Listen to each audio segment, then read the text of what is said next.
صدري ويسر لي أمري واحلل عقدة من لساني يفقهوا قولي.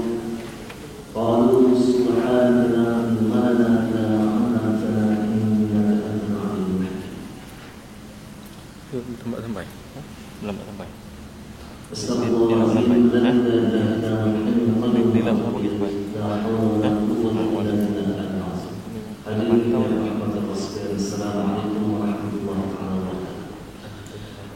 Alhamdulillah tuan-tuan dan puan-puan sekalian, kita menjadi bersyukur kepada Allah Subhanahu wa taala atas segala nikmat Allah berikan kepada kita sehingga ini.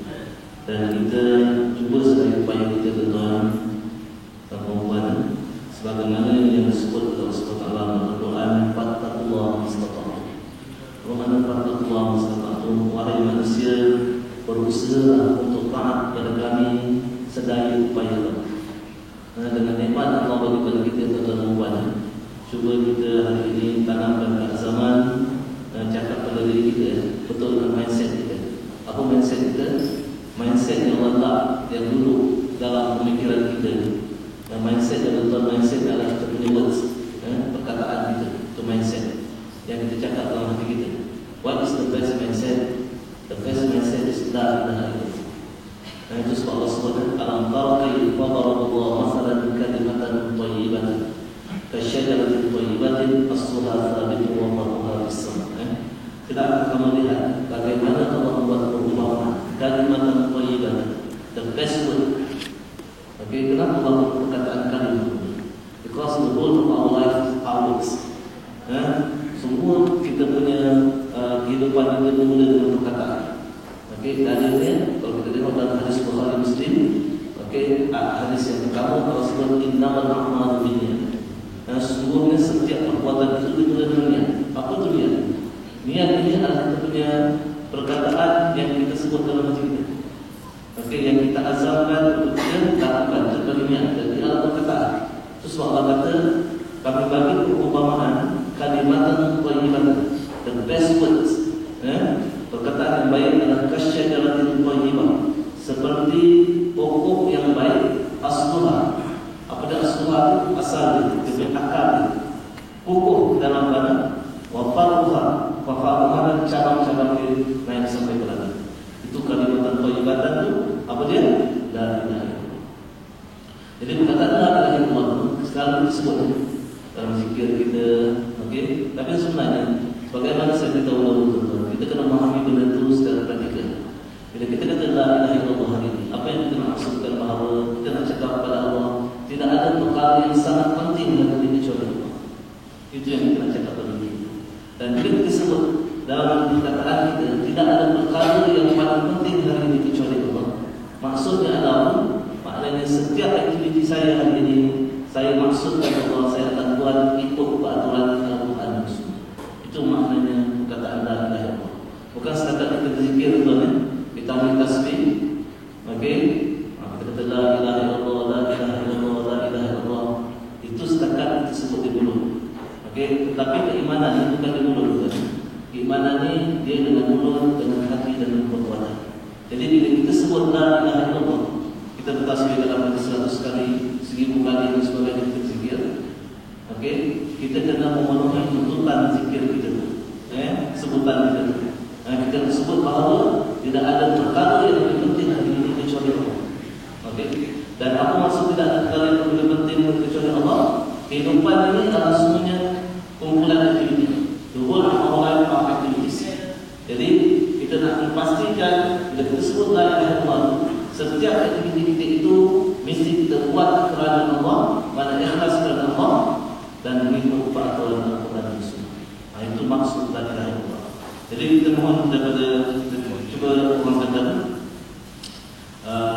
muhasabah diri kita sikit pada waktu itu daripada pagi tadi sampai tengah hari ini, sejauh mana kita menyempurnakan perkataan la ilaha illallah yang kita sebut dalam surah subuh tadi. Jadi tuan-tuan, bila kita lihat bahawa dalam kehidupan yang ada aktiviti, okey, sekarang ni banyak perkara yang berlaku dalam kita tadi, daripada pagi tadi, daripada kita bergerak dari rumah sampai kita waktu tengah hari ini. Cuba kita tanya diri kita, daripada aktiviti-aktiviti tersebut berapa banyak pelajaran yang kita dapat. Sebab apa tuan-tuan? Tuan-tuan tengok pada surah Al-Imran. Buka pada surah Al-Imran ayat 190.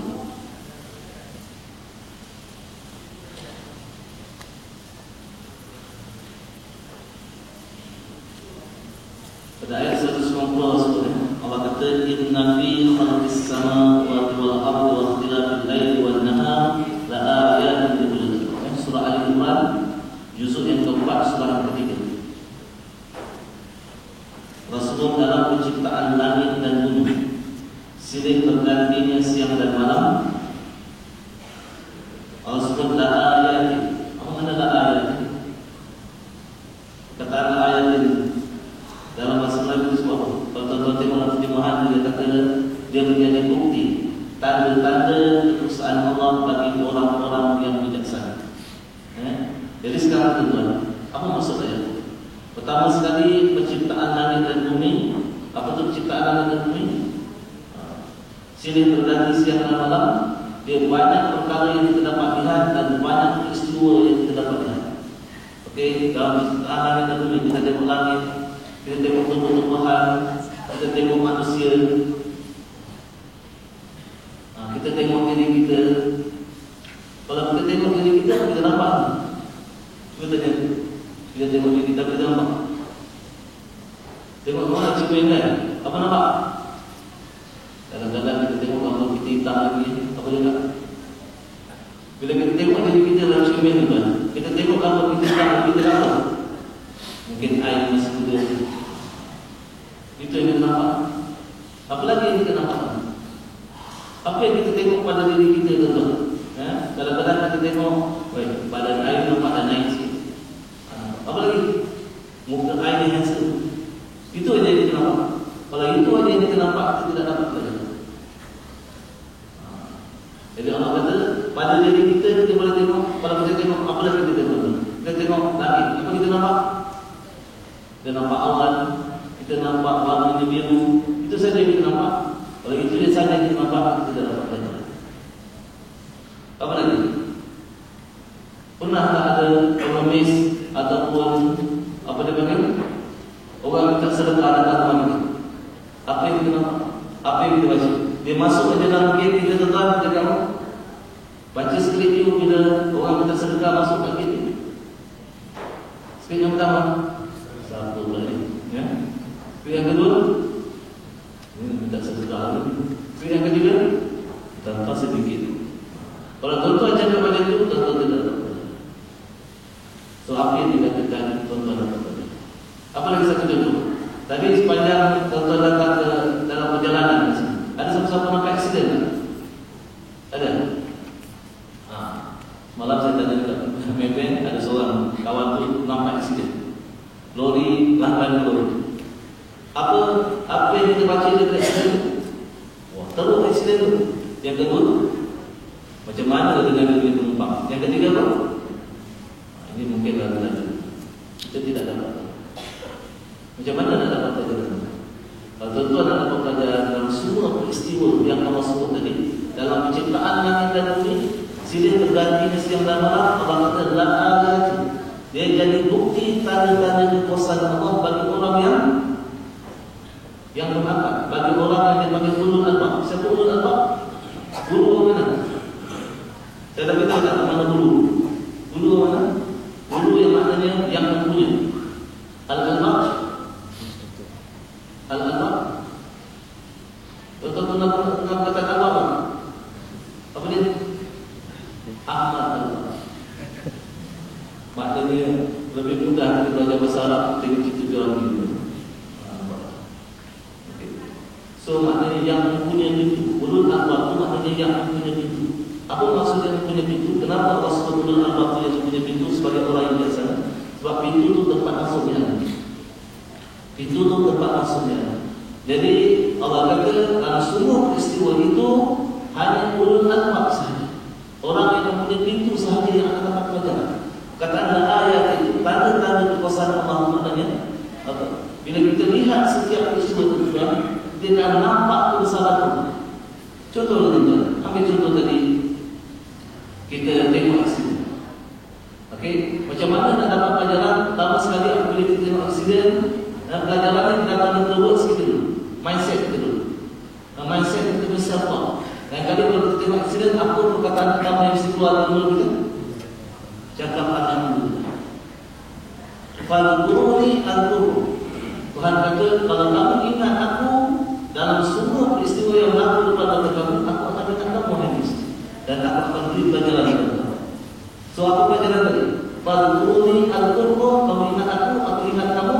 Bila kita sebut aja alhamdulillah, Allah akan beri persepsi yang lain dalam pemikiran kita, cara kita tengok insiden. Okey, bila kita sebut alhamdulillah saja, Allah akan ubah siapa kita.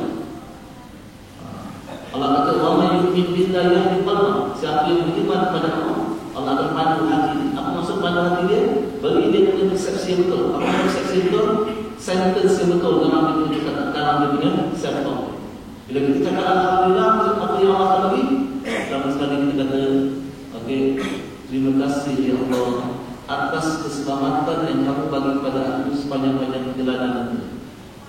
Kenapa kita tak kena aksiden itu? Kenapa bukan kita? Kenapa orang itu?